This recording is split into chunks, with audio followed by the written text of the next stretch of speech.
Welcome back to the Tailosive Movie Reviews, starring your co-host, as always. I don't know why I'm always the co-host. Maybe I'll promote myself to the host eventually, Mike. And I'm joined once again by the wonderful, the one and only, the artist of the year, I might add, Randy Vasquez. Those are high accolades. I just thought if you're the co-host and you're leading us in, and does that make me the host and I'm just the quiet what?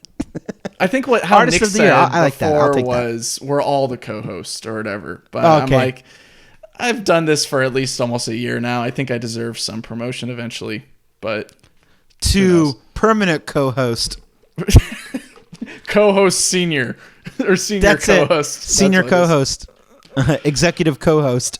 Oh my goodness. Well, I guess everyone, we finally made it. I'm hoping that I'll get this out in time for Obi-Wan Kenobi, but we finally made it to the film that I'm sure Randy and I have been itching to get to this whole entire time that we've been reviewing these. Revenge of the Sith. This was the first, so I said this during the Spider-Man review that I did with Drew, but this is probably one of the first films I remember seeing in theaters, Randy. I remember going to this with me, my mother, and then one of my neighbors who was like, I don't know, 4 or 5 years ahead of me, I think. And it was a great time. I remember sitting in the theater, enjoying it, sitting there in horror because at some point someone gets caught on fire. And insane things happen, but it was still an amazing... Spoiler alert? This came out in 2005, Randy. This was a movie that I've been looking forward to reviewing. Of course, we voiced it throughout the first episode, or episode 1 and episode 2. Now if you have not watched those episodes of the review, I implore you to go watch them before you continue watching this one, because... I don't blame you if you didn't. But the watch time, Mike. We need the watch time. Good. Okay, so I guess we'll start out. All right. How does this stack up in 2022, Randy? What is your score out of 8? I think we're going to retire the scoring of out of 8 at this point, but for one last time, what out of 8, score? I give it 8 out of 8. It's a perfect movie, or is it a perfect Star Wars movie? Yesn't. It's a perfect Star Wars movie. Okay. I love this. This is my empire. This is my everything. It's so sentimental, more than anything else. Watching episode 1 was nostalgic. Watching episode 2 was like, oh yeah, I remember the quirks and the cringe. But episode 3, man, not my first film by any means. I was 15 when it came out, but it's the most impactful. Everything leading up to it, getting my first bootleg of it. Yeah. Watching it forever and ever and ever, memorizing the choreographed fights, getting every dialogue down. I was a child again. At 15 years old, I was like, I felt 8, and Chancellor Palpatine, Sith Lords are a speciality. Like that everything is memeable, which makes it a good movie. Everything is quotable. I had every line memorized. I love how the story was supposed to end, bridging all of the original and prequel together. Flaws and all, because it's a George Lucas film, man. There's going to be holes, but I still accept it for what it is, because I don't judge it based off of where it stands in the storyline. I judge it based off of where I was at 15 at the movie theaters, knowing everything that had led up to this. We know episode 3, what it's about. You see even Vader like that. You're not thinking, who is Vader? You finally think, how does he get there? Even the trailers spoil it. Bro. I watched the trailer before this recording, and I'm like, there's no mystery in this movie. No. You know what's going to happen. You just don't know how. What they keep is, how does he don the suit? Is he actually that messed up? How did he get messed? Oh, it's over, Anakin. Like, really? Just like after all that, it's over? I would have said it's over the moment you're going over the lava, waterfall, the lava fall. It's over, Anakin. We're going to die. You underestimate my lava, Dude, speaking of deleted scenes, well, not speaking, but off air, we talked about it. Sure, I binged them. I had no idea that they had a whole separate, not ending, but how the fight was supposed to go when it's going over. They're on the same barge, or I guess two different barges. No, they're on the same barge at one point. In the very terribly animated scene of like at the very beginning, you see, you can watch this on Disney Plus, by the way.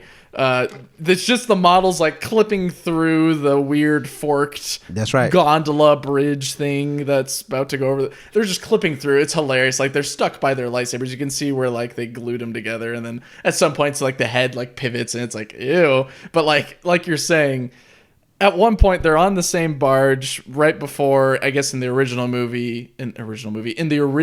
cut, Obi-Wan does a jump to the high ground, and that's where the meme is. Instead, he takes the saber and then just cuts his knees off. Just like, and you're dead. It's like, yeah. Oh no. Wow. That was like, very different. Very, like, I don't know if there's blood that was animated in there. I don't remember, but it was it was pretty graphic.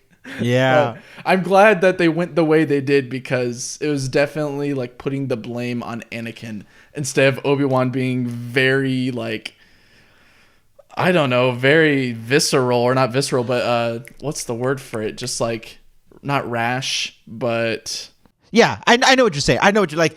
I like how you said it. Actually, it falls onto Anakin. It's Anakin's doing it. Your arrogance blinds you, Anakin. You underestimate my power. Optimal Hayden Christensen as Anakin in 3. I guess here, before we get too deep into the woods, I would give this a 7 out of 8. All over, whether you're comparing it to the Star Wars movies or any movie that I've seen and that whoever that I've been in the podcast with on this channel in the past. This is a 7 out of 8 in my book. The first 11 minutes, I don't know if you noticed for the first 11 minutes, Randy, but they cover so much ground in the first 11 minutes. Like, not just the opening crawl describing everything that's going on, but like you have starships coming in, you have a space battle. They go into the they go into the starship. They do some cool jumping moves. They kill some battle droids. They go through all the way up. Like, this is 11 minutes in, I guess, long story short. They get to the Chancellor and Dooku. And so much happens in between then that you understand the relationship between the Padawan and the Master. You understand the relationship between R2 and Anakin. You know where Anakin's at in life at this point. And you understand that Obi-Wan's kind of hit the limit of, like, I've learned as much as I can, and now it's just me and this Padawan going at it together, trying to save this stupid senator. Like, which the reveal, by the way, immediately Palpatine turns around like this. I'm like, such a callback. Of course. Except this time he's a prisoner. Ooh. Oh my goodness. I made that in my notes as well. We must leave him. His fate will be the same as ours. Oh. I made a note on that. The Chancellor's stuck in a beautiful chair as the Jedi enter. Okay. Whatever. Grievous and Dooku. This movie is amazing. Later. This is a 7 out of 10 movie. It accomplishes so much, and it delivers on every single bullet point it needed to deliver on. Like you said, how does Anakin become Vader? What happens to Obi-Wan? How does he get to the position that he is in episode 4? What happens to Padme? Where is Luke and Leia? All of that gets answered. And for as silly as some scenes are, where like the logic that somehow Padme hasn't been discovered that she's pregnant yet by a whole bunch of people is astounding. But otherwise, like, and a lot of other things. But still, it's a fantastic movie. It still lives up to today.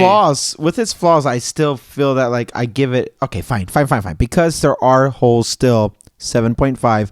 It's the best Star Wars film period that I could ever give. It's the best, dude. The way the music, because I gotta talk about the music. The music is so clean. It's so good, and lack of music. John Williams was right on where to drop when they get first 11 minutes, when they get to Palpatine and he just turns around and you hear the fighting of the starships in the background. No music, it just drops. Your soul, please, and all that. It's the proper tension building when execute Order 66 and all that happens, and and it's in full effect, and that the dread and that music pulls through to the one song that 100 absolutely one ups Duel of Fates is the Anakin, Obi-Wan, and Battle of Heroes, I believe it's called. I have it saved on my iTunes. I'm taking a look. Something like that. John Williams. That okay, plus, I guess that Battle of the Heroes. General Grievous's theme, like the Droid Army March or something close to that, and then also the song that plays, I think it's the 501st or something close to it, when Anakin is storming the Jedi Temple. Yes, those three songs plus I guess Mustafar's as well. Or no, I guess that's included in there. I guess those three songs alone definitely define the mood for this movie. Like, you got tension, you got action, you've got, I guess in a way, drama, but it's like the good type of drama. It's not like soap opera drama with whatever music's going on then with violence. It's like actual violence doing the work. And the trumpets literally like vibrating as much as they can to deliver every single note that they can at the right pitch, in the right magnitude, going into your brain. I agree. The music in this is so amazing. Polished. Everything is so clear. Yeah. And there's this sense of melancholy, somberness. There's a sense of bittersweetness because we spent the last two films world building, seeing what the Republic looked like when it was at its optimal prime, crumbling, and we get to its fall. And fun fact, since just because I don't know, maybe I've had music on the mind this week, but my song title, the Kingdom's Fall as the Empire Rise or whatever, was it's my title of off New Dawn album. I got that from, I named it in out of that's my nod to Revenge of the Sith. That Empire's Rise as the Kingdom Falls was my literal.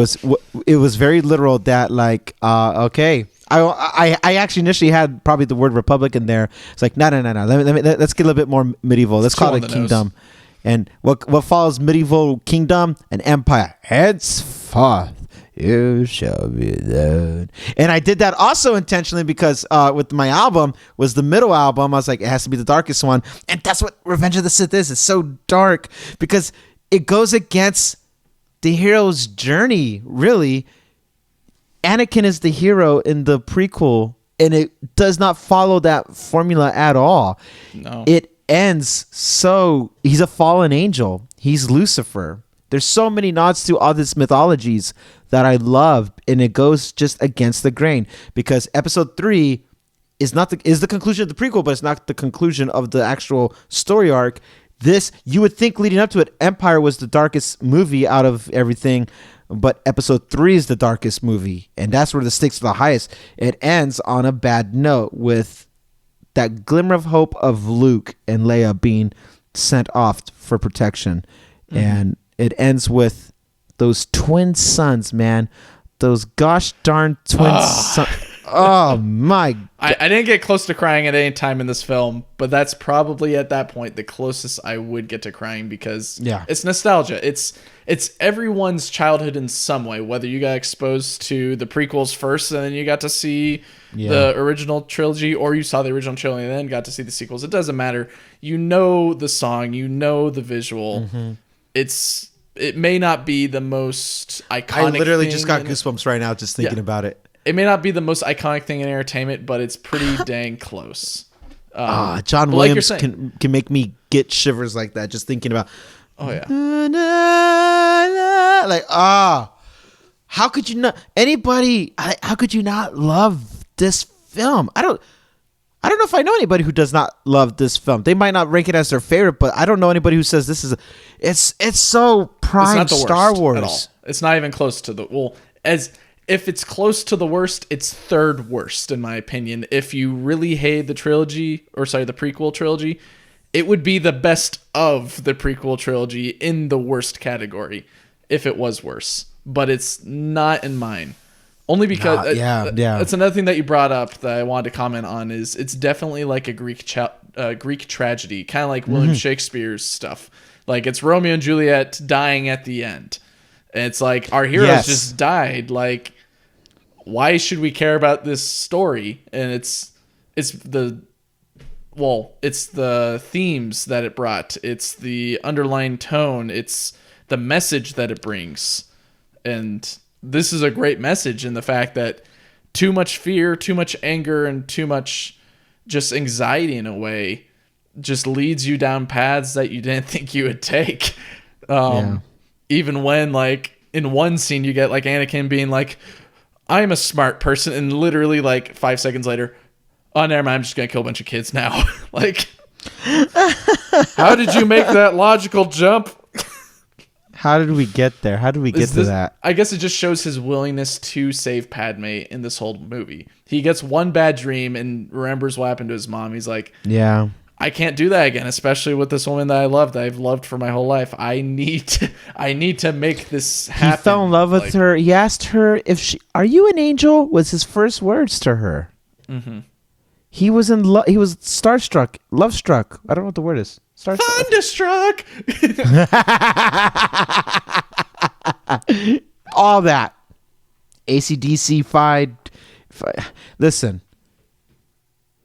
I had to look at my chart really quickly. There is no way, no how that Revenge of the Sith is anything less than S tier. I have to. That's the hill I die on. I guess that's another thing. You did do a Star Wars ranking review recently. My bad, Mike. Live stream right. You're good. After we talked about it, I was like, I think we did talk about that. I was just so excited. Like when my little childhood Randy was just glowing that day, and I was like, anything less than S tier is sinful because everything that I was praising, like this is Palpatine's puppeteer mastermind thing in full effect. You know, can I give you, man? Okay, this is how we do these shows, I guess. Like we're just jumping all over the place because I'm so excited. We'll jump everywhere. It doesn't matter. Can I tell you feedback that if I can criticize something and I would have liked to see it execute differently, but still have the exact same impact? Sure. Palpatine, at this point, full-fledged Darth Sidious fighting Yoda, all right? And he starts getting on his rising platform, his podium, as it's going like that, and the chamber opens, and that beautiful music is happening while it's all doing that. If that Colosseum, if that chamber of the Senate was filled with all of them, he could have been like, the Jedi are taking over, you know, like he's showing what's happening to show that he's defending himself while it's happening to it because Yoda's going in on him.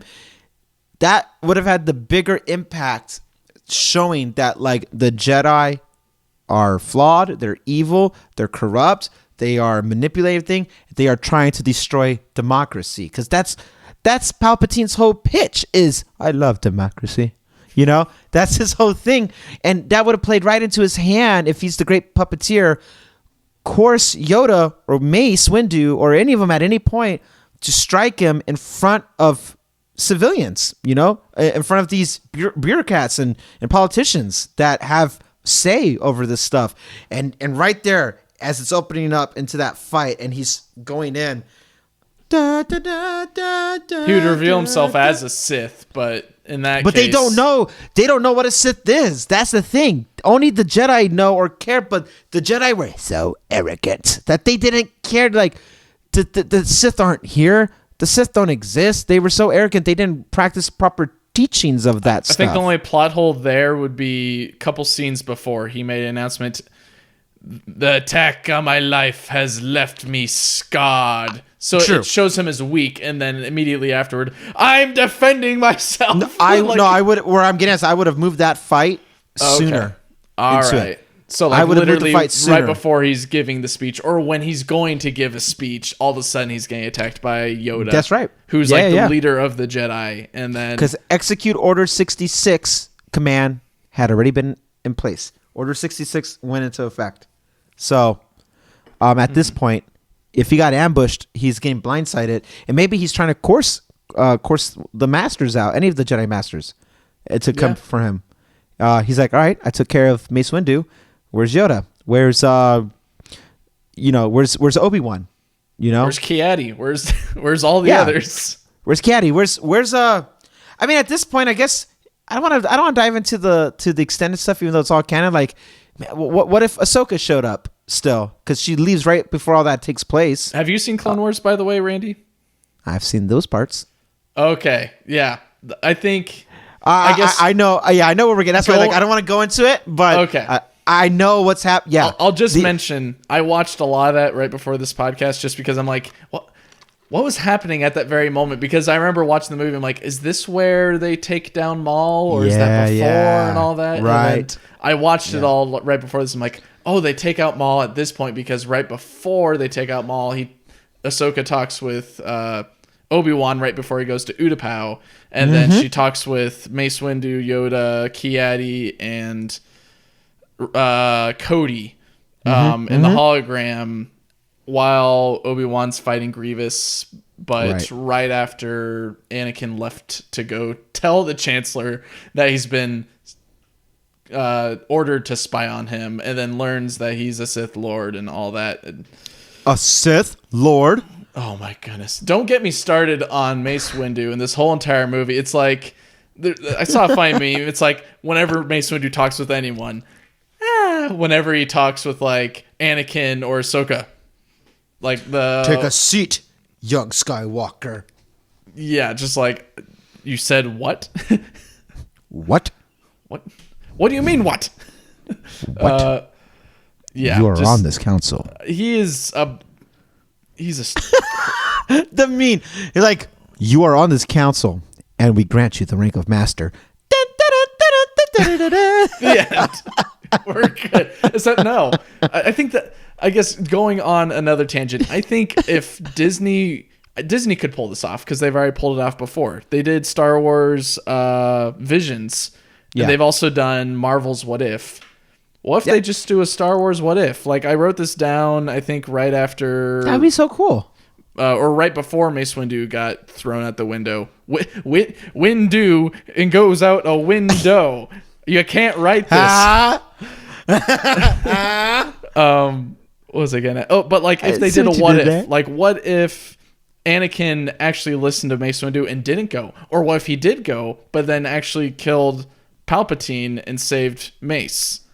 Like, what if that happened? Like, I don't know. Like, I think they could do a great job with That's so crazy. That showed how fragile the Republic really was leading up to this point. And that's what I really like about it, is that any one of those things could have make or break.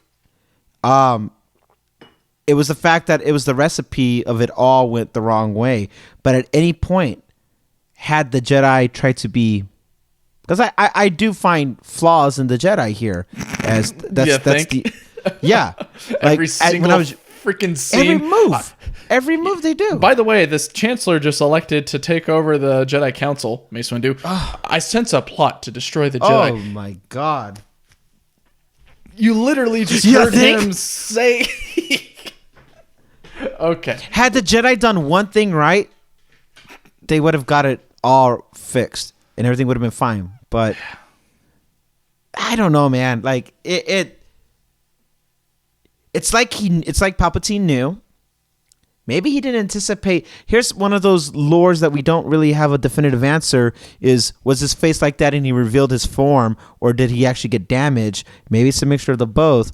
But I don't think Palpatine would have preferred to be scarred. Maybe he can still get the Sith eyes. He didn't want to. He would have just appeared as the way he normally does. Yeah. And then just had be that an ultra emperor. Ego, maybe. Yeah. Yeah. Whether he had the hood on or off, like, it doesn't matter. Yeah. He was crushing it just fine, being unscarred Sidious. And I do believe the only reason why he got scarred is because he's revealed to be scarred in the in episode 6. I guess technically episode 5 too, but we didn't have to have that happen to him. But if he is to get deformed, I stand by that first thing, that like, let the Senate see it. Like, instead of him just saying the attempt on my life and just take my word for it because you should believe me. I'm the old Republic's He's got version of- everyone wrapped around his finger at that point. Yeah. Jar Jar Binks is like, give all the powers to... Lisa say, give it to him. Oh my goodness, stop it. I Yeah. didn't realize how much less Jar Jar there was in this episode.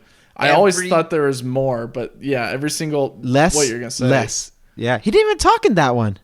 He said, squeeze me at the very beginning when Anakin is going to talk with Bail Organa. Yeah, and you're right. Someone's just like in his way. He's like, squeeze me. Organa. Bail Organa. I call him That Bail guy- Organa.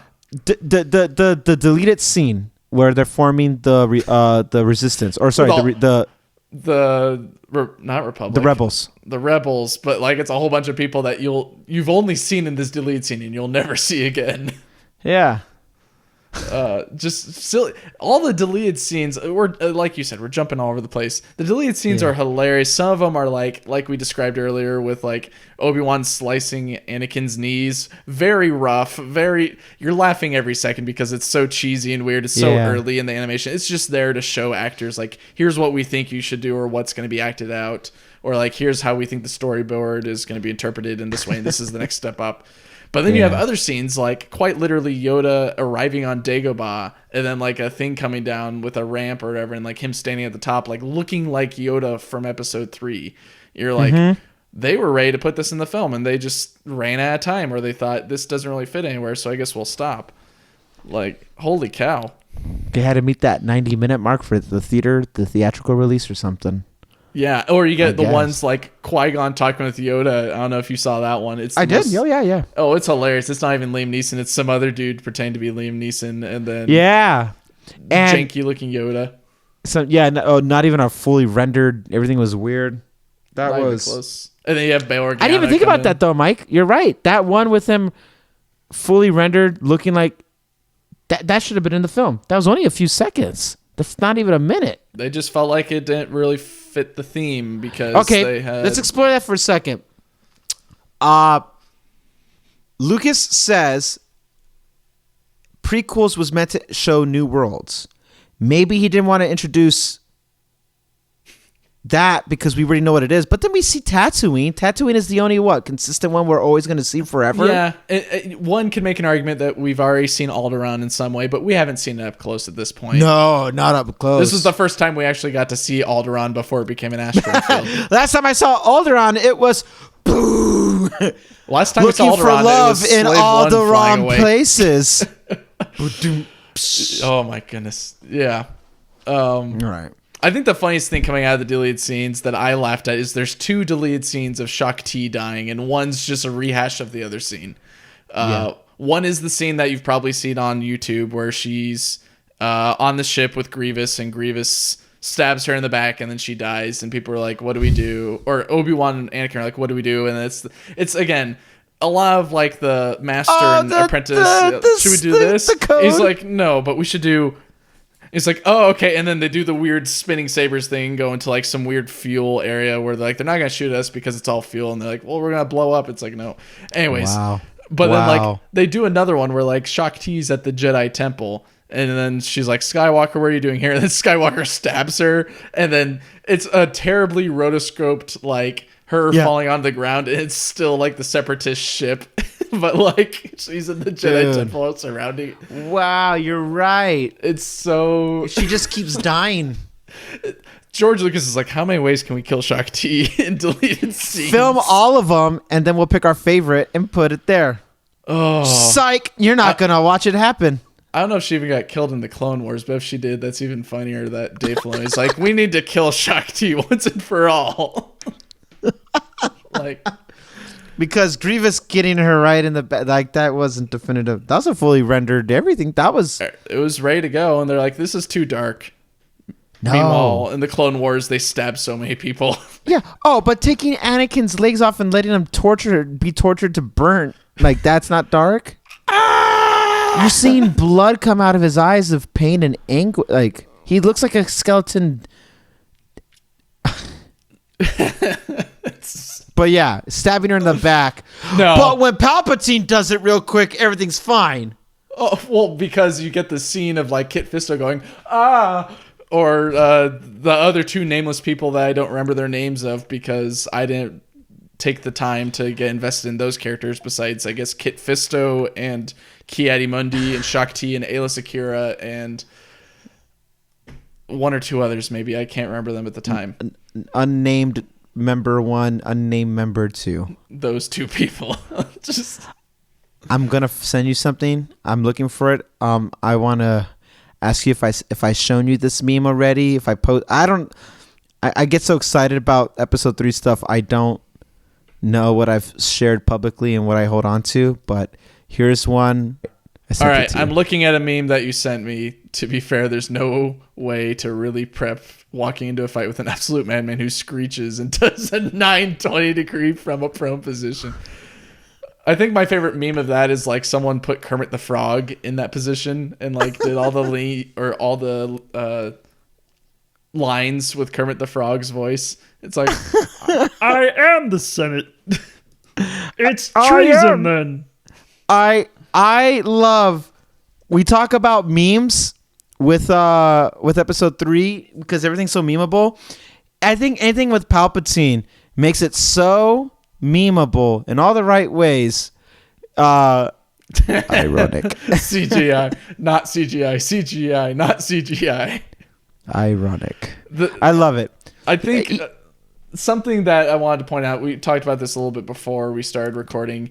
There's a lot of similarities between these early films with like Spider-Man, the last series that we did, or me and Drew did, and you came in on the last one or last episode, and then Star Wars, the prequels. Like these films came out at the perfect time where like it's campy and also like it tries to take itself seriously. At other times it is pretty serious. But there's so many memes that can come out of it, like scenes like Palpatine telling the tale of Darth Plagueis or whatever. Like you couldn't care less about whatever the heck he's talking about, but then it becomes a fantastic meme. It's not even like the right line. It's like him saying how ironic or something like that. They leave out the how. It's so good. It comes out Star Wars logic. No, I when I tell you, and this is I'm not even BSing you here. All the memes I'm sending you are just within the. I wasn't prepping for this episode. Like, ooh, hey, guess what, Mike? I see memes so many times within the last week. These are just from last week that I'm sending you. All these episode 3 memes that are so good. Hello there, hello there, hello there, hello. Several Kenobi. I have hundreds of episode 3 memes. It will never get old. I will never not laugh. And this is by far and large my favorite movie. I don't know how else to explain it, to paint it. It's got this was not episode action, 3. It's got the drama. It's got the memes. It's got everything. If you want to hear about my annoyances with Spider-Man, you can listen or watch that if you've either forgotten or you haven't watched it. But like that was tough to kind of sit through at times. I think the only reason why I enjoyed that franchise was because of the third Spider-Man movie, just because like it's iconic. It's very campy, very cringy at times, but you got all the memes and jokes in it and all that. This I sit through it and I love it. And then there's also the memes. It's tough to beat. This is true extended lore. Yeah. Wait. No, I'm not even having to try to dig up these memes. They're right memes. There. It's nothing but memes I'm looking at right now. Maybe I'll show it on the screen of how many memes I'm just looking at in front of me. This one's my favorite.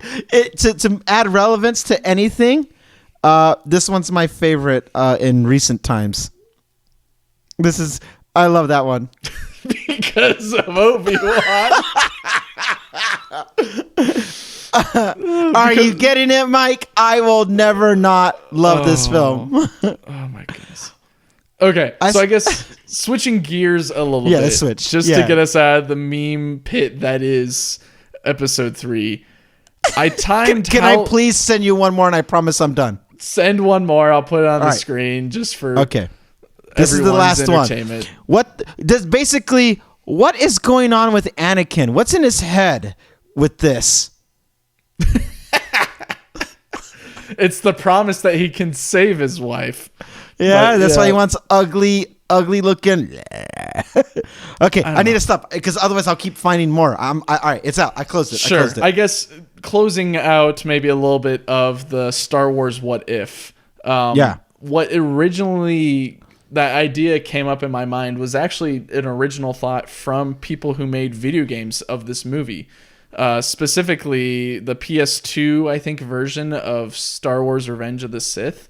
You're basically, it's a saber fighting game. It wasn't really the best controls, but at the end, you either can play as Obi-Wan or Anakin. And if you play as Anakin, I think, and you beat Obi-Wan, you kill Obi-Wan, and then you then kill the Emperor, and then Anakin becomes the Emperor, or at least he becomes the Senate. With his hood. We can run things the way we can. End scene. Yeah. It goes in line with his wording with Padme, like his last ditch attempt of like trying to sway Padme over to his side. Of crazy reasoning that he has at that point as Vader. He does not like the Emperor, man. He tries to convince his son. He tries to convince his wife. At no point is he cares about the Emperor. He's just like, I can overthrow him. I'm stronger than him. Make things the way we want them to be. I can't Obi-Wan's right. You've changed. I don't want to hear any because more of about Obi-Wan. Because of Anakin. I just subscribed to Disney Plus because of Obi-Wan. Because it's a subscription I can't follow. Liar! You're going down a path. Anakin has the big old Netflix N on his face. There we go. Someone can make it, or maybe we'll make it beforehand. We'll figure it out. Maybe that'll be the thumbnail for this. God, I can't get out of meme mode. I love them. Listen, quoting things and memeing it are a good sign. You're having a good time. It's so good. And I like where you're going, what you're talking about though, like this what if scenario, because you're right. Until you were leading up to it's like, that's right. You could be Anakin, you don't burn, you kill the Emperor, and he like does some motion like this, and all of a sudden the clone troopers just fall in line, don't question nothing. That they just watch their leader get executed in front of them. He's like, I'm the Emperor now. And then there's that. And all of a sudden he's just sexy Evo Anakin. Well, because of the hood. You're supposed to be a badass and badass. Sure, whatever you say. What's sexier than standing there crying on a burning planet? Just sitting there. Mustafar's a crazy planet. Why was Anakin crying in that scene? Just in general. He's just standing there like this brooding and crying. Waiting for Padme to come? I don't know, because he's going down a path that she can't follow. No, artistically, I get it. You see the conflict and he's struggling, but you also see him gone. His eyes already went Sith yellow for a little bit, and then they came back. So it's probably him realizing the consequences. What have I done? He's killing younglings. He's gonna have to face his master eventually. I'm sure that's maybe what was going through his head. I have to face him eventually, and it's probably not going to end well because he and I have always conflicted all the time. And now I've gone down a certain path that he probably doesn't like. So, that's kind of the sad I find was bittersweet. Maybe that was another point that I almost cried, was him and Obi-Wan's last conversation before he became Vader, when Obi-Wan went to go kill Grievous. Like, Obi-Wan's like, you've grown to be something better than I have. There's nothing else I can teach you. You'll become a master like any day now. It's obvious. Just like, have a little bit of patience. That's all. Like, that's my last lesson. Have some patience, Anakin. Learn patience. You'll get there. And of course he didn't. But and instead, he brought peace, justice, and security to his new empire. Your new empire. Don't make me destroy you. Anakin. Don't you like how Anakin doesn't even try? Out of everybody, he does not even try to convince Obi-Wan to join. No. He does. At no point does he go, Obi-Wan, look what I've done. Look what we can continue together. Like, at no point, he's just like, you brought him here to kill me. Let her go. You will not take her from. Like, well, at that point, he just force choked for the first time. So I know. First time in the live action cinematic universe. I think he did some choking in the Clone Wars, but Anakin would have gotten Me Too'd in today's day and age. Jeez. That was not appropriate. What he did. Yep. No. Team Padme. I guess since we're in this region of the movie, I think what was amazing, I immediately, once we got to the two sabers finally clashing, the two blue lightsabers clashing, I hit the timer, or at least I looked at the timestamp on the movie of where we were. It was like 1 minute or 1 hour and 48 minutes into the movie. And then, of course, you've got the cuts between that fight and then the fight with the Emperor and Yoda. But then you Wait, are you about to give me timestamps? No, so I'm going to end with the timestamp that... Oh, no, okay. I want to make a prediction if you have the times. Yeah, I got the times. When do you think both of these battles end? It started at 1 minute and 48 seconds. All right. Or sorry, 1 hour and 48 minutes. I'm going strictly off of memory here as a 15-year-old. I believe the fight... Here's are the numbers that stick to me. The whole sequence is either 23 minutes or 18 minutes. Somewhere right there. It is a long sequence? fight. Describe sequence as in like... Anakin and Obi-Wan. The only one that matters. Anakin and Obi-Wan fighting. But you have to include the Yoda and Emperor. Okay, if we're including Yoda and Palpatine and not the failed I have. Okay, so here, I'll just say we hit the timer right when the blue sabers clash, and we stop the timer when Anakin loses both of his legs and one arm. Okay. What do you think that time span is? Okay, it's 13, 18, or 23. You're close with the first answer. It's about 11 minutes. 11 minutes.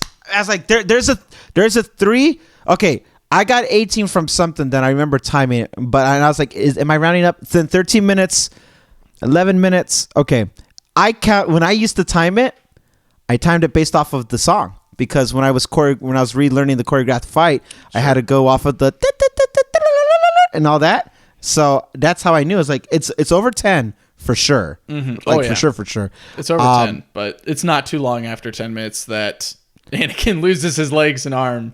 Yeah. Oh, so good. So good. Can we talk about something else on that scene? It's a long sequence. Yeah. All right. I'm going to use my reference point right here. Use whatever reference you want. People who are watching. If you are listening to this, I advise you to watch. Ready? Here we go. Obi-Wan. One of the most perfect scenes. I don't know if I can actually replicate this in live time, so I'm not going to try. I'll probably do it after I'm done talking. But one of my... I got 2 favorite all-time Star Wars scenes in the whole series, in the whole universe. I only have 2 favorites, and they're both from Episode 3, and they're both in this moment. First one, the beacon of light in that sea of red. Obi-Wan stands as the noble leader. Only Siths deal in absolutes, which I know. As he makes an absolute. I know. I get that part. But still... Artistically speaking, that light cutting through, that last beacon of light cutting through all that red, Obi-Wan, visually, he's outnumbered. He's outmatched because there's a little bit of hope shining through all that evil, which we're associating with the color red. And he stands there so nobly, like, I will do what I must. I love that framing, everything. The second favorite scene, which happens 10 minutes and a couple seconds or something, was when Anakin is completely gone and he's on his platform and he just shows up.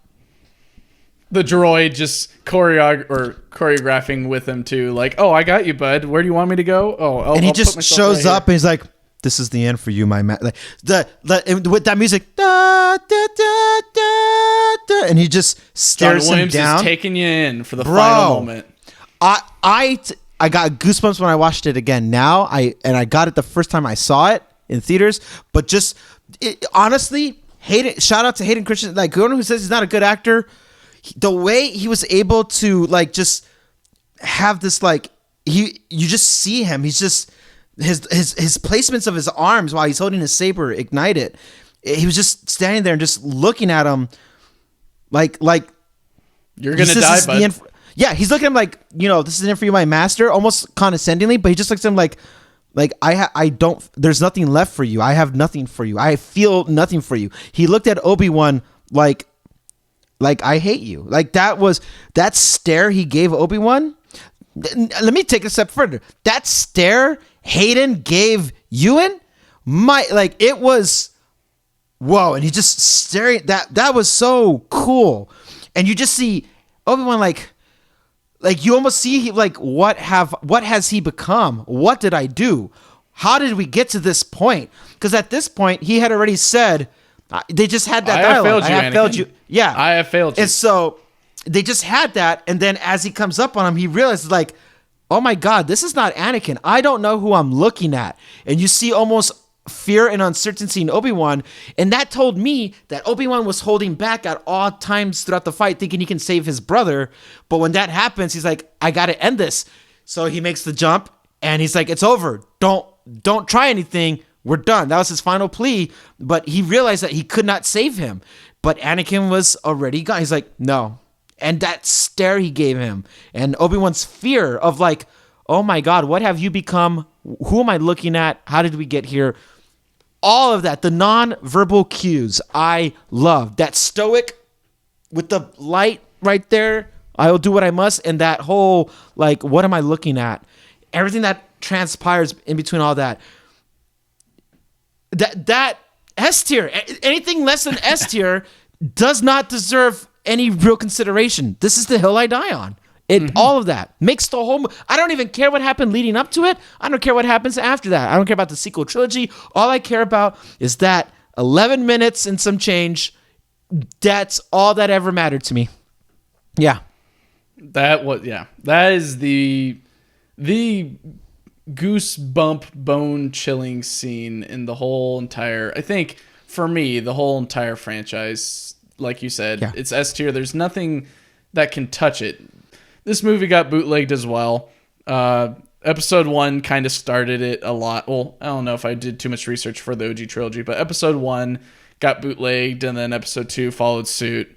Episode 3 had like 7. It had a whole court issue. Like they had a whole bunch of people on the stand, and I think one person either went to jail or got a really big fine for it.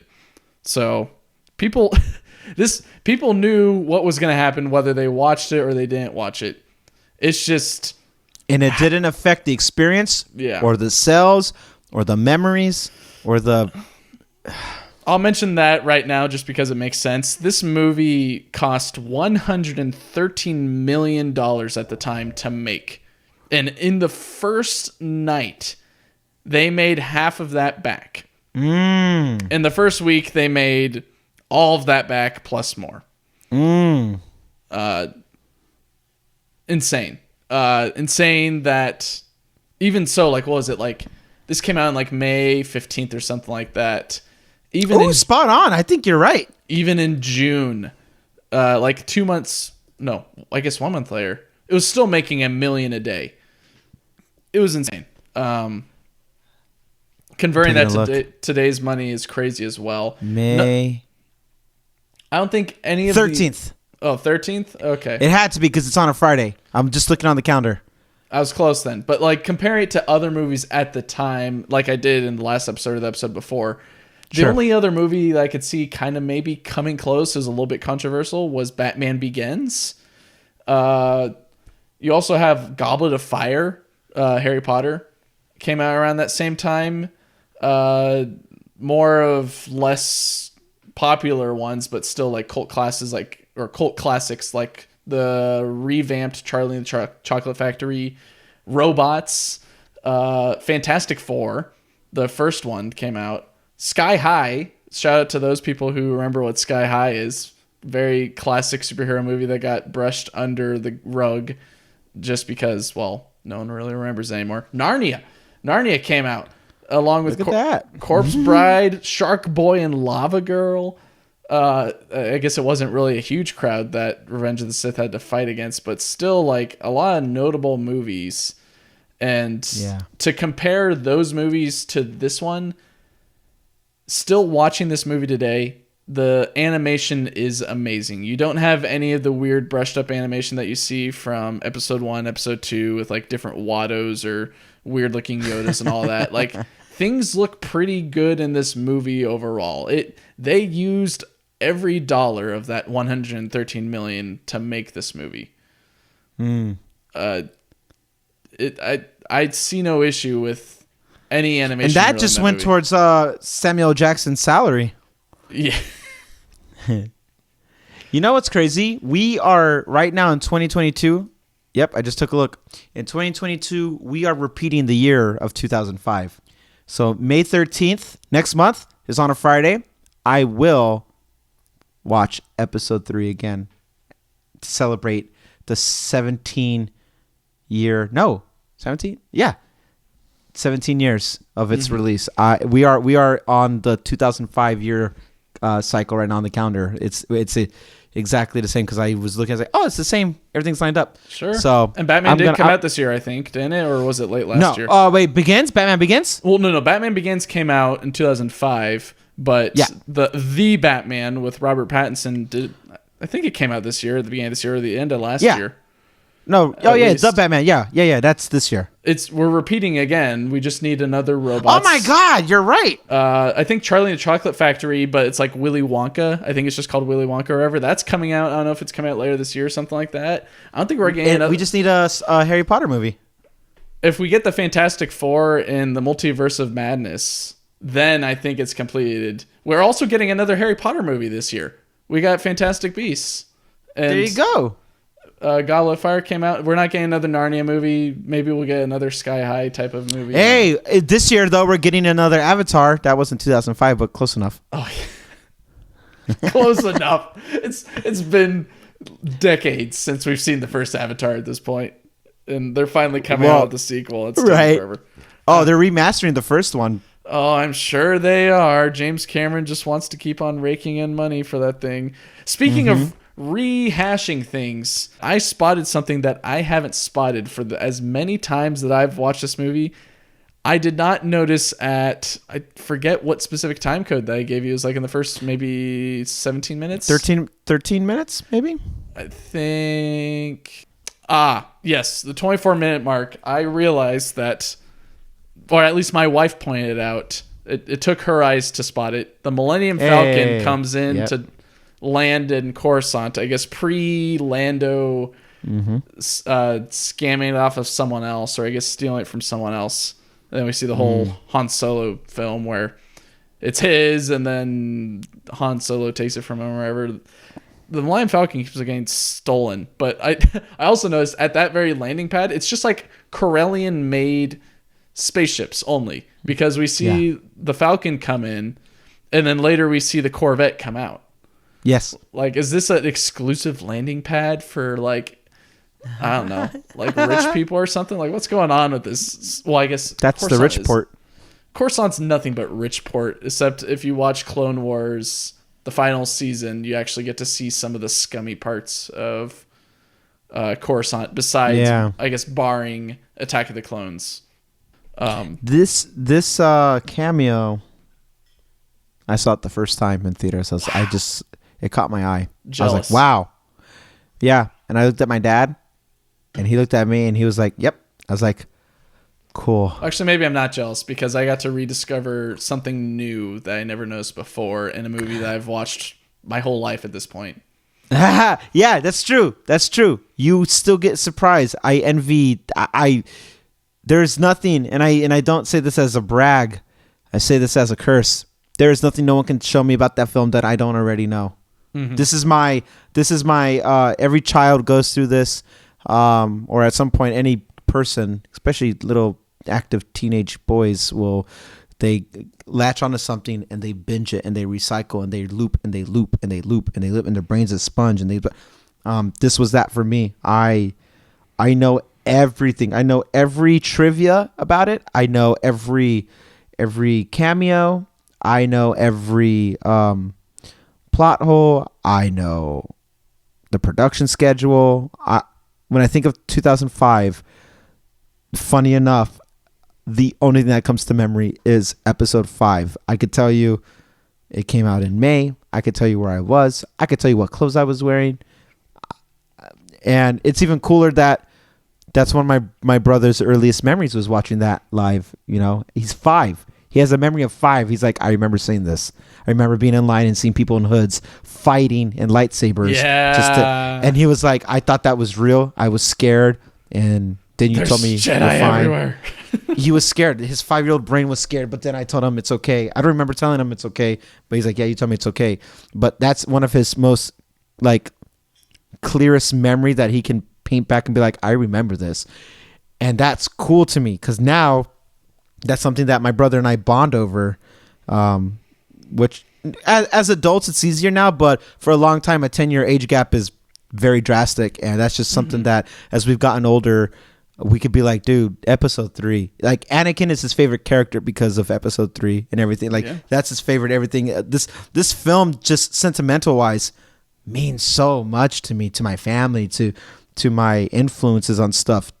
This film inspired me to write my music the way I write my music because of John Williams. He's one of the biggest influences I've ever had, which is why even when I move away from instrumental or score sounding stuff, if I do traditional songs with like vocals and stuff, I have to have strings. That's 100% because of John Williams. You'll never not see me have strings because of John Williams. And it feels so cinematic because of John Williams. It's specifically because of episode 3. I will always try to emulate the Anakin Obi-Wan fight, Duel of Fates, or Battle of the Heroes. That will never not be a challenge to me to try to emulate that out of just respect. It's not that I'm trying to rip it off because I don't make things that sound like that, but I always try to show that that's where my inspiration, and I'm very upfront about that. This film impacted me, dude. It has affected my life in a way that like it inspires how I write my music. I like how I try to be I used to write like little stories, and my poetic versions of things was based off of looking at like, oh, this is like a Greek mythology. How do I one up that? How do I show the rise and the fall of a hero, of a fallen angel? How do I approach all these concepts that are on paper? They're so deep. Sometimes the execution fell short, and I'll be the first to say that. We have episode 2 to very much make that apparent. It falls short, but when you read the script and on paper and stuff like that, you at least understand what's trying to be conveyed, and I can't fault the vision. And I can't believe at some point my brain just kind of turned on George Lucas in like my early 20s. Like, yeah, I don't know what he was doing. I feel so bad though. Because this movie is gold for me. Everyone looked at him. They're like, your vision failed, old man.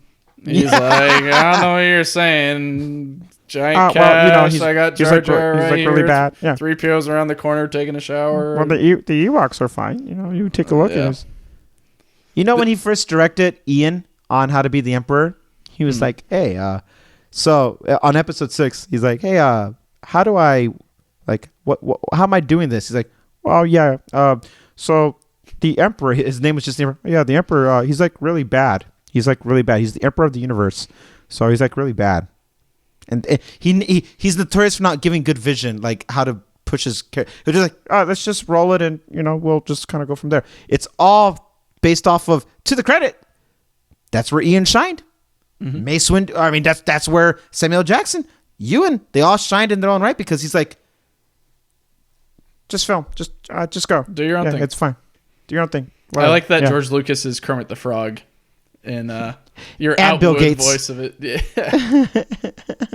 Well, oh yeah, I am the Senate. The thing that I took away from this movie that I love joking, this is a joke that me and my mother have all the time. When I mentioned earlier, when I first saw this in theaters, it was me, my mother, and a neighborhood friend who was about 5 years older than me or something like that. In the scene where Palpatine does the Force lightning and he says, unlimited power!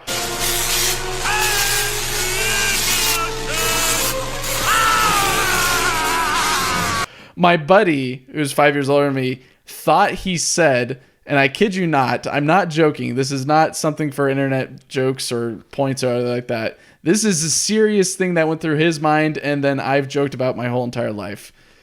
My buddy thought, the Emperor said at this point, art, lemons, and pie! What? Art, lemons, and pie. No clue why he thought that's what he said, but that's what he thought he said. Then he told us that as we were exiting the theater. My mother went to a laughing fit. I was like, I think 10 at the time, so I was laughing just because it was hilarious, because it's a very terrible situation. But then the Emperor just says art, lemons, and pie. Okay, so lemons. that whole year was just art, lemons, and Was pie. he casting a spell? Wait, was he trying to do Havana Kedavra, but arts, lemon, pie? No clue. God. No clue, but still to this day, whenever I see that scene, like a meme of it, or it's a short clip of it, or someone mentions it, or I watch the movie, I always go back to that moment of my buddy saying art, lemons, and pie. I don't think I've talked to the guy, oh goodness, probably in more than a decade or something like that, but still. And the impact he's had on you is phenomenal. Every single time I watch the movie, art, lemons, and pie, it's... How bizarre. That's funny to me, though. That's like, it's cute. It's cute funny. It kicked off a whole entire thing when I watch movies, and then, like, of course you mishear something. It's the reason, I think probably the core reason why I've got captions on everything I watch. If it's on Disney Plus and I'm watching like Moon Knight, I got captions. I don't care if they're speaking gibberish or like it's something that just doesn't matter.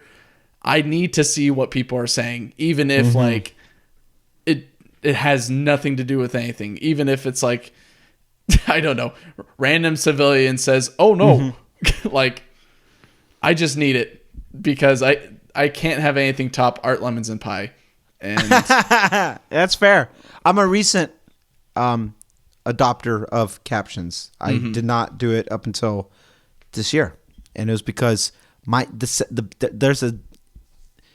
it was Mandalorian or Boba Fett, I should say. God, I don't even know which one's which anymore.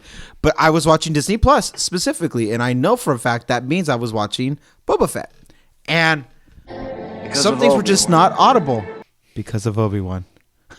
Some things were just not audible, that the music or the sound effects were overpowering the talking or the helmet. I don't know if it's the sound bar that I have. Something was causing that, and I was like, you know what? I put captions on. I was like, oh, it's so much easier on my eyes to just read it, and yeah, I prefer it that way now. But movies. Listen, if I get some like Arts Lemon and Pie or something like that, then I'll own it. I'm sure I've had slip-ups like that where it's like, oh, that's what he said? It's hard In fact, to top I know that. that's what's happened. But Palpatine, though, I think he's always... I think he's very audibly, like, coherent. Even when he went back to... He had told that in episode 6, when they filmed, he did not have that voice initially, and he started picking it up near the end of the filming of principal production is what they call it when you're filming like that. Oh, I'm afraid Yeah. that this battle station is operational. Operational. He got that like, patience, my old friend. Soon Skywalker will reveal himself to us, and you will bring him to me, and all that. That whole entrance, that was all ADP, APD, no APD. It's additional dialogue in post where you go in and you redub something, which is very, very, very common in films and stuff. And so at that point, he had then got that like, you will bring him to me. Everything is going exactly as I have foreseen. And he just starts laughing. All that was not how he actually delivered it at that time of filming. He said he had a pretty common normal. Was like, patience, my friend. Soon you will bring Skywalker to me, and then we will turn him to the dark side. Everything is going exactly as I. And he was saying that, and then he went from his British dialect to when George Lucas was like, he's like really bad and all that, and that was his guidance. He just started getting more. He got creative. He just got silly with it. Almost. He admitted that he got silly, but the enunciation is like, ooh, this is. Palpatine is so iconic evil, and that's why I think I like him in episode 3 so bad. All that to say that, like, we know even what Palpatine is supposed to be when he's just known as the Emperor, Darth Sidious, and he's just there, and this looming hooded, cloaked figure in the back who someone is more powerful than Vader? What? Like this, his first scene, he's choking out a rebel. He's like, "Where are the plans? I want them alive." You know, from the before they redubbed it with James Earl Jones, that was his voice. And like, there's someone who's supposed to be more terrifying than Darth Vader. Oh, menacing. And that always loomed. And then you see him shadowy figure in Phantom Menace and Attack of the Clones. He's just there, puppeteering it. And episode 3, he's in full effect. Just, I know you're going to turn me in, as you should. Yes. But I have the ability to save your wife from certain death. Like, that was his... I pledge my life to you. You have... It's right there. He's the devil. You're making the deal with the devil at the crossroads. It's all... It's just caught on camera. All these mythologies, these literally these the devil sayings. at that point. His voice is reverberating like crazy. Ooh. Yeah, literally, like there's another voice just coming in, just like whoosh. Right when he's done a lecture, he's like, good. Like the bass goes up in the IMAX theater and all that, and you're like, his eyes are snake red like the snake because of the devil. Like, good. There is a very good possibility we will see Palpatine, Emperor Palpatine as Darth Sidious. In what capacity? Fighting Jedi? I doubt it. But if this is a limited series, I'm calling it right now. I'm betting my left nut. There is no way he is not making a cameo if it's a limited series. They already plotted it out. A lot of Sith, or at least a lot of Force users on the dark side at that point, because you've already got Vader's Inquisitors, who are finally making their first live-action debut, which I think is really cool, like something that Dave Filoni kind of brought in from the lore and all that. And we get to see them in action, even though that they don't look like how they look like in the comics or how they look like in Episode 3. Who the heck cares that the Inquisitor doesn't have a longer head? Doesn't matter. The Grand Inquisitor, I guess, is what I'm talking about. But having them plus Vader with Hayden behind the mask, which I'm a little bit confused. Like, I'm all for more Hayden Christensen. He's awesome. For his brief career that he had, I thought he did amazing in the things that he was in. But having him behind the mask, I'm a little bit confused on what they're doing. Whether they're going to do like some Force ghost / like eyes behind the mask, like Hayden type of acting. I don't know. But then to throw in not just Hayden Christensen as Darth Vader with his Inquisitors for the first time in live action, but with the Emperor as well, that seems like a lot to me. So that's why I'm maybe a little bit more. Do you want to know? Are you? No, or do I you don't just want to wait to see? Okay. I'm gonna wait. I'm not gonna spoil myself. If he's in there, it'll be a nice surprise. I think not the Emperor. I'm talking about Hayden Christensen's thing. The part you're confused. I can give you clarity. Well, I know he's going to be in Ahsoka as well, so there has to be some reason why he's in there. I know he's not taking off his helmet because that seems weird. You never watched Rebels, and I didn't watch Rebels either. Hi, Mike here. Slight correction. I have watched all of Star Wars Rebels, and it's not too bad. Granted, I had it kind of playing in the background while I was doing some other mind-numbing work. Not editing this, of course, as you could tell, since I'm outputting this a little bit late. Anyways, not a bad series. I definitely recommend checking it out. Either putting it in the background while you're folding laundry or anything else. Anyways, I'm rambling too long. Back to the show. But at one point, like they've got like some really gross looking CGI version of Anakin from, well, I guess not CGI because it's all CGI, but like animated version of Anakin, but it's like based off of like the Clone Wars Anakin. Right. It just looks weird. Like, is it going to be something like that where they got Anakin like force ghosting? I wouldn't be surprised if he does take off his helmet, in my opinion. I think they would remove his helmet just so you can see the suffering he still has. It would just be a Rebels moment again then where exactly, yeah, for sure. Vader's fighting Ahsoka and then part of his mask comes off or whatever. Ahsoka. Yeah, except maybe he's in the tank, the healing tank. Maybe we don't get the behind shot. Maybe we see the front shot. You know, he's with him he's on Mustafar.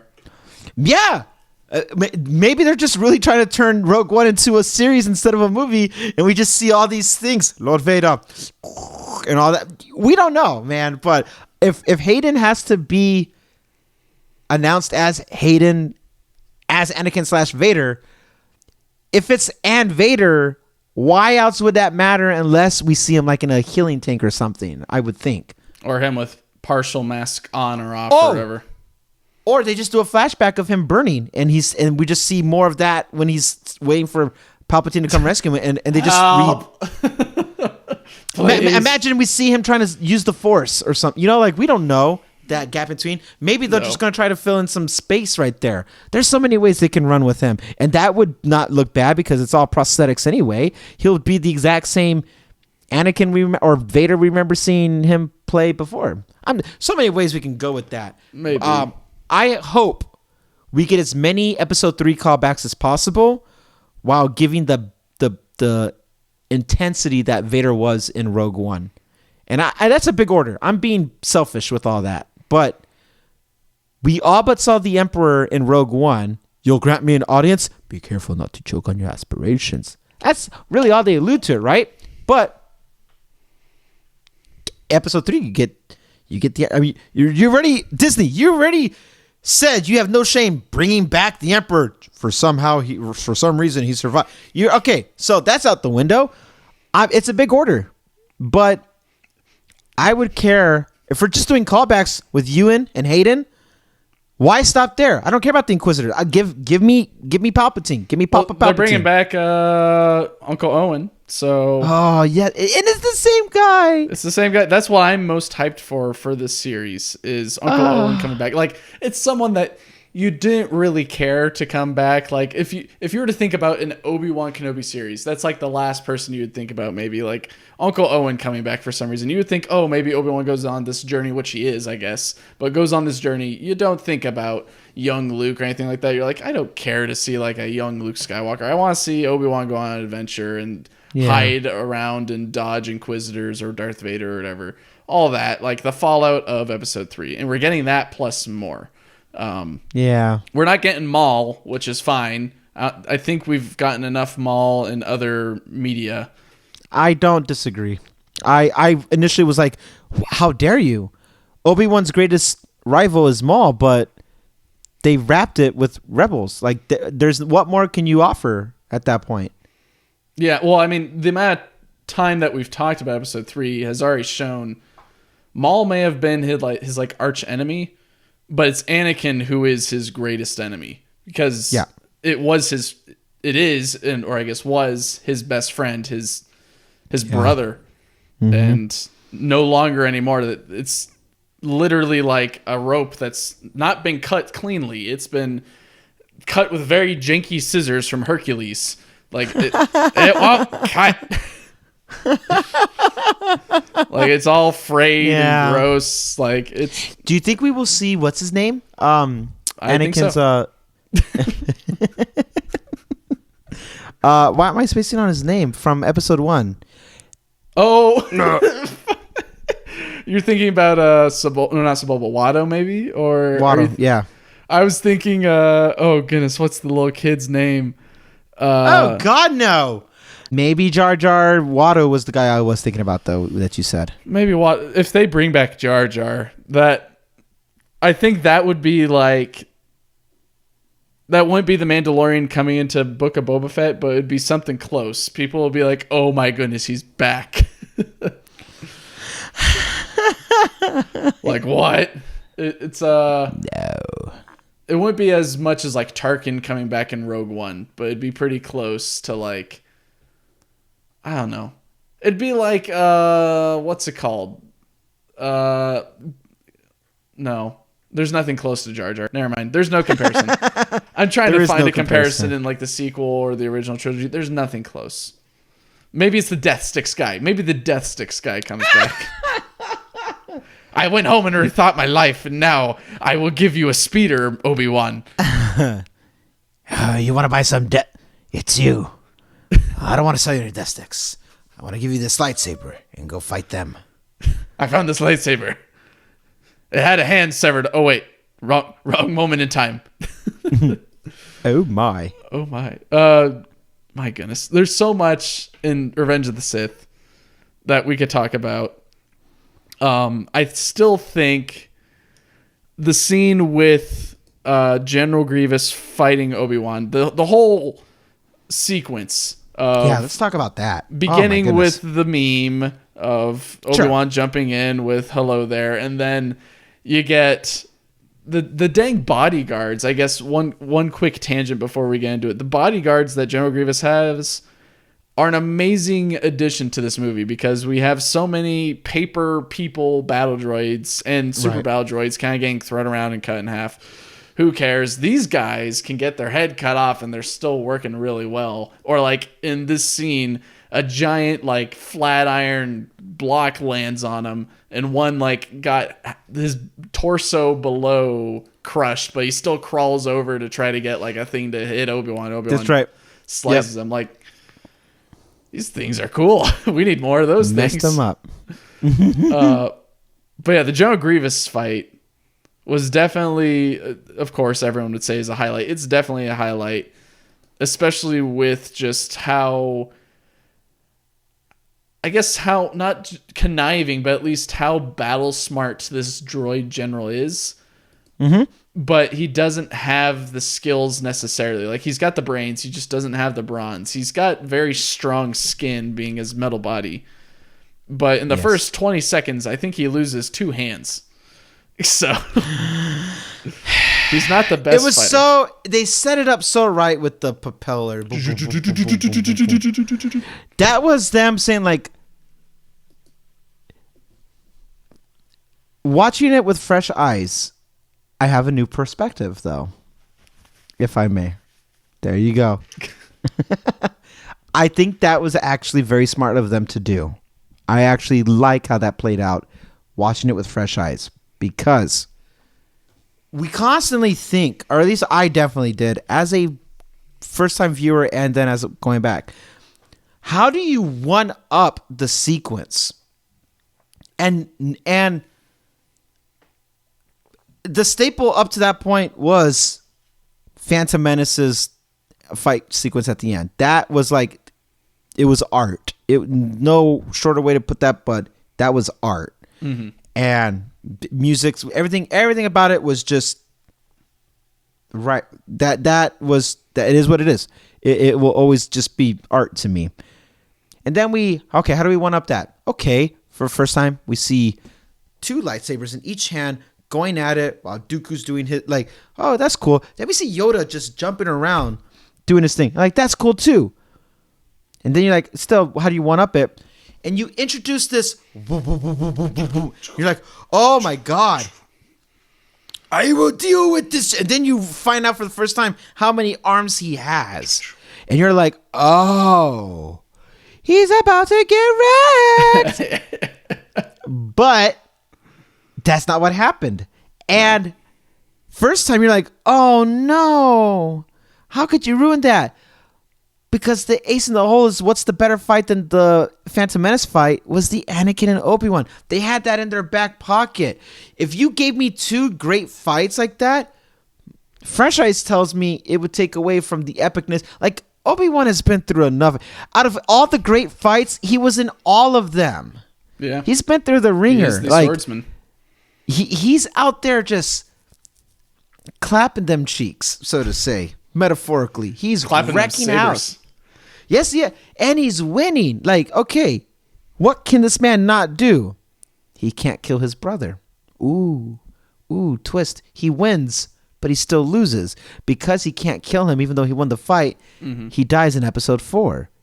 Willingly. Graciously. I'm not ruining my methodically. streak.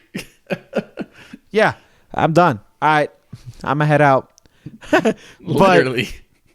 I'm glad the fight, it sets it up to tease you like, this is amazing. I can't fight that. But I can't fight it. Okay, I'll disable him. And then he just runs. Then he just runs.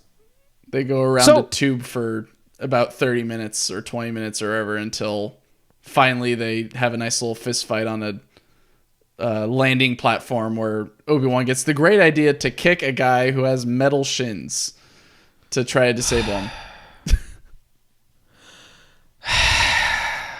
You may say he's really smart, but at the same time, he kicks a metal robot cyborg dude in the shins, and then immediately afterward uses a blaster to kill him, and then immediately after that says, so uncivilized. Like, you're right. Yeah, that's true. The shin thing is true.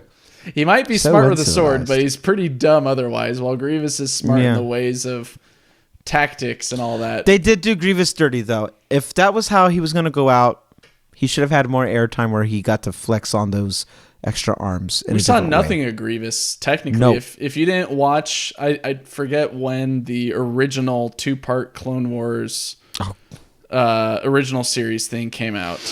That was the most you saw of Grievous, and Grievous was a pretty formidable foe. He killed so many Jedi. Yeah. But an excellent addition to my collection. Yeah. But in this, like, you see him kind of like, not at his end, but like, he's kind of been there, done that. He's coughing. He's kind of more of a tactician than a fighter. Honestly, and this is me speculating, I kind of feel like Grievous was a last minute idea about how they decided to go with him. There's documents and video footage of that being proven wrong, that they were building out this character early on, but they didn't know what to do with him. That's it. I got the vibe of like he's not being utilized the way they probably initially wanted to. But you see George Lucas in there at the storyboard level looking at, not even storyboard, just designing characters and trying to find the best one that he wants Grievous to look like. And he's being very picky about what his vision of Grievous is to be. So there is a working foundation of this backstory of who he is, already given the title of General Grievous, leader of these droids. And it's either pressed for time, didn't make it in a different edition of something else he was supposed to be in, but not so much as a deleted scene, but ended up scrapping a lot of that backstory, because George Lucas is really good at giving you characters in their almost like effectively their final form. And he even says he hates giving origin stories to things because he doesn't know how to connect those two dots. And they had the blueprint right there with General Grievous. Here's this guy, multi-armed. He knows what he's doing. He's psyching out Obi-Wan, but Obi-Wan is a general as well. So two generals are going toe-to-toe with each other, and Grievous just doesn't have a backstory, whereas Obi-Wan did. He had 2 films worth to get up to par. So I kind of feel like they just didn't give him his time of day, so to say. And not that it was owed in episode 3, but he should have most likely made an appearance before episode 3 then, if that was the outcome, because I just feel like that was it felt like it. The fact that it wasn't, but it feels like it was a last minute afterthought, just throw it in there, whatever. And knowing that's not the case tells me the execution was bad there. So look, S-tier film still has a criticism that I would give it very much. No more apparent than General Grievous. Do you have any final thoughts on it? Or like, I guess anything that you wanted to touch on that we didn't touch on before? This movie did not underwhelm me or overwhelm me. It's exactly how it's still imprinted on my brain, my animated brain. It was like putting on a comfortable pair of slippers that I'm used to walk around the house. I thoroughly enjoyed sitting down and watching it again. I was a kid again watching this. I think episode 3 will always make me go back to being that 15-year-old in the theater. And that, not very many films do that. I was already an adult when The Dark Knight came out, and I watched that film a lot in the theaters. And it almost gave me the same dopamine hit as watching episode 3, but it didn't. I think just timing is everything in life, and episode 3 will forever have that special place in my heart. And like unequivocally, I wouldn't give it a second thought. Like, that will be my favorite film. It's up there. I will defend it, even with all the flaws that's going on. And I enjoyed watching this film, watching how it all plays out, watching the Republic fall, watching the rise of Vader and the Sith, and everything leading up. And maybe even bigger picture here, I've enjoyed doing this journey with you, where I was able to just go back in time in a way that I didn't realize I've neglected my childhood brain a little bit there, where watching episode 1, 2, and 3 again was going down my old childhood street in memory lane, looking at how the trees have blossomed, but everything's still the same. I remember that. This was fun. So I really enjoyed doing the prequels this time with you so many years later, with fresh ears and eyes on the screen and looking at it again. For all its flaws, that section of that history is of Star Wars is my Star Wars, and I could not have been more excited to wrap it up with watching the best of the best. It ended so well. It was everything the sequel trilogy wasn't, for all the right and wrong reasons. So this has been a lot of fun doing. Thank you. I appreciate that. And it is a great retrospective of watching not just Revenge of the Sith being one of the best Star Wars films, in my opinion, but seeing the other ones as well, what George Lucas was trying to build up to, his original, or I guess not his original vision, but what became his ultimate vision for Star Wars before Disney kind of took it over, and what he wanted to accomplish in the story that he told and the characters that he brought in, whether they're as weird and stupid as Jar Jar or as conniving and blisteringly smart and amazing like Palpatine, like 4D chess versus eating a frog. Either or. The thing that I wanted to touch on as well that really shapes this movie, or at least what the prequels and what the Clone Wars is in Star Wars, is that first scene in Revenge of the Sith. Right after the opening crawl, you pan down to Coruscant. As the first line says, I guess in the opening crawl, war. And then you see the war over Coruscant with ships going every other direction. And then you get the Jedi fighters doing their really cool CGI flying and all that. And they introduce everything so new and different with buzz droids and R4 having the shortest career ever. Poor guy. He wasn't introduced in this movie. He was introduced in the last movie, but dies in this movie after getting decapitated. Holy crap. But showing how R2 and C-3PO have been through all of it, and R2 in his heyday, and I guess is still in the OG and also the sequel trilogy, is still a pretty smart and badass droid, and is able to hold his own even when it's just him and 3PO, or just him in general. Fending off against super battle droids, these new droids that we got to see at near the end of the last episode and all that. They introduced so much of this movie, and they executed on every single point as well as they could, and got mostly all of it right. In our opinions, I guess we would be in agreement with that. I would agree, though, with your statement that it was a great stroll down memory lane, able to relive some of those memories from our childhood, which was 20 years ago at this point, or close to 20 years ago. Amazing how time flies, but still clear as day. You watch these films and you remember exactly where you're sitting in a way, who was around you, what was going on around that time. And it's like smelling a flower that you haven't smelt in years, and all of a sudden it's all like a lucid dream that you're in. That's what the prequels is, at least to me. And it's nostalgia. That's what it is.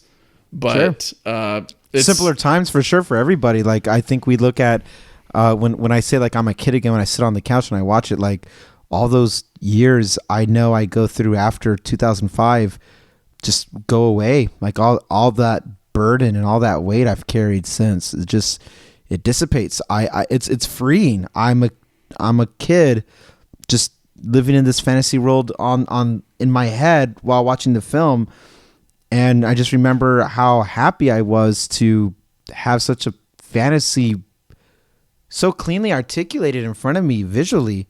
And you alluded to the George Lucas, man. Like, This is what George Lucas was when all bets were off, where no one had control over him, and he said, I'm going to do things my way.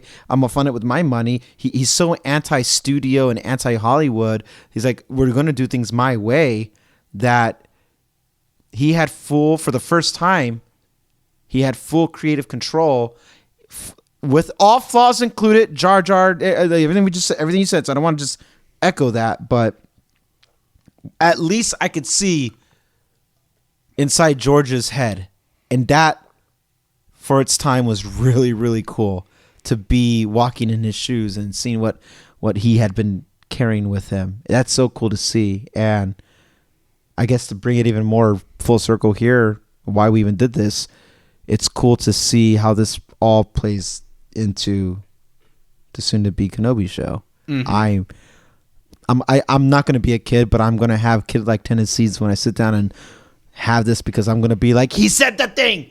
They did the thing. I'm going to do all of that. He did the pose. He did the... Oh. He walked 3 steps like that. It's a callback. Like, what? Oh, my God. The fact that his name showed up on the fact he's even there, that's a callback. Is that a JoJo reference? It's that. It's literally that with Star Wars. Is that a Obi-Wan reference, or is that a Revenge of the Sith reference? It will all be that. Alec McGinnis reference. Is this an episode? Oh, episode 1 reference. Can you look at that? Episode 1. They went to Anakin's mom's house. Something. So yeah, I can see they could go anywhere with it. And that curiosity. Imagine I hate Obi-Wan to say this. visiting Shmi's grave. I really hate to admit this, but I think it's all but said anyway. But I have really high expectations of Kenobi. I will forgive Boba Fett being trash. That show hurt my feelings because he's my favorite character, like long running character. I will forgive all that has. I will even say this. I will forgive the sequel trilogy for what it was. Wow. If they nail Kenobi, but I have that's the highest bar ever. I have the highest expectations of Kenobi. You only get one chance to do that. Fine. Side character, give him a story and call it Boba Fett. Fine. Call Mandalorian and make it a real Boba Fett thing, but it's not Mando. All right, fine. Whatever.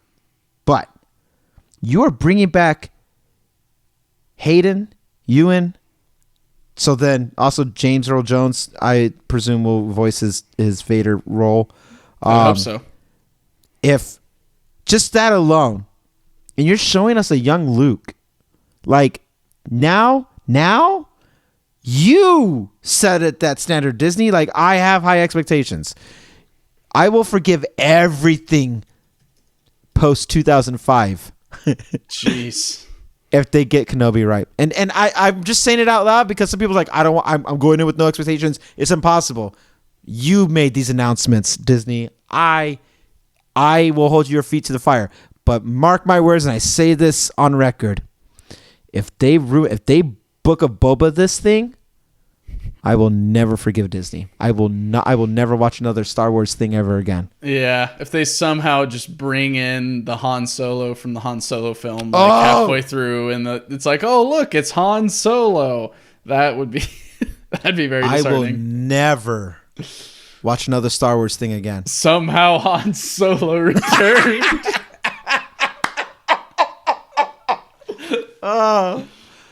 Somehow Kira returned.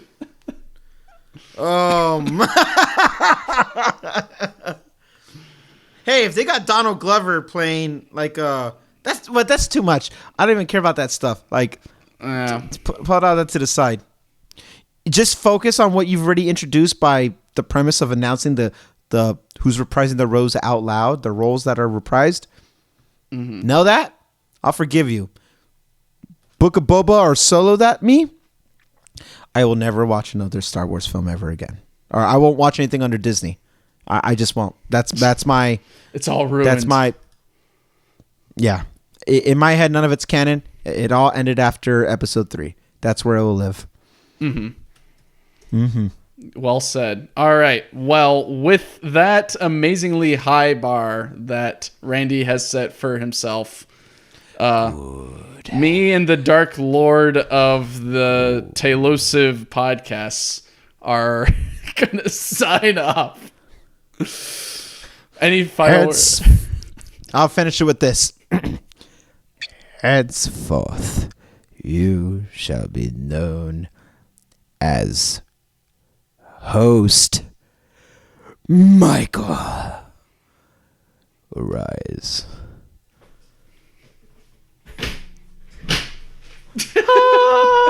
Falls. I'm now a little bit shorter. All right. You are no longer co-host. You are now host Michael. Right. Oh my goodness. All right. Well, thanks for watching, y'all. Appreciate you joining this ride. If you joined us on the Spider-Man ride, thanks for joining us on this one. If you haven't watched the Spider-Man one, definitely watch it. Me and Drew go deep into the campy nature of that. Check out Randy's fantastic music. He just released a new album, and it's an amazing album at that. Thank you. Love listening to it. And with that, we'll see you probably next time when we review the Kenobi series when it's over. Because I don't think we'll do a weekly one, but we'll probably review at the end and see if it's stacked up to the amazingly high bar that. If I come back for that review, chances are I liked it. If I'm that heartbroken, you won't see me come back for any more Star Wars things.